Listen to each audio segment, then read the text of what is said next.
Стотици луѓе беа евакуирани, а грчкиот премиер Кириакос Мицотакис го прекина одморот откако силен пожар го зафати вториот по големина острво Грција, Евија, кој е густо пошумен природен резерват северно од Атина. Условите се исклучително тешки и првиот приоритет на државата е да ги заштити животите на луѓето, порача Мицотакис откако го скрати одморот на островот Крит. Тој најави дека 4 противпожарни авиони од типот Канадер од Хрватска и Италија ќе се борат со стихијата откако Грција побара помош од Европската унија. Во борбата против пожарот се активирани 6 авиони и 7 хеликоптери. Пожарникарите тешко се справуваат со огнот поради силните ветрови и густиот чад. Είναι ένα πράγμα πολύ φοβερό, εντάξει, δεν περιγράφεται. Είναι μεγάλη καταστροφή αυτή τη φορά. Φοβούμαστε.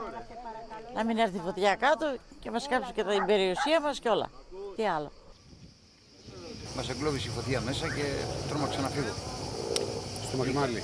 Ναι, κάτω από το Μαγριμάλι χαμηλά. Τρόμαξα να φύγω, αφού δεν καήκα εκεί μέσα. Το πλάκωσα και ήρθα κάτω. Μου είπε η περιφέρεια, φύγε. Ελπίζουμε ότι θα μπορέσει να κατασβηθεί η φωτιά. Έχει αρχίσει από τις 3 ώρα τα ξημερώματα. Και πέρα από τους εμπρισμούς, πέρα από τις παράγοντες φυσικές στον αέρα, αυτό που λέμε στην Ελλάδα πάντα είναι ότι πρέπει να υπάρχει πρόληψη. Чадот од пожарот ја зафати Атина, а властите ги предупредија луѓето во погодените области, особено постарите, малите деца и они кои страдат од дишење или срцеви заболувања, да останат во затворени простории.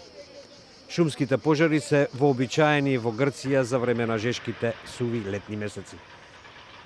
Властите постојано ги предупредуваат граѓаните да не преземаат ништо на отворено, што може да предизвика пожари, како што се заварување, палење плевел или скари.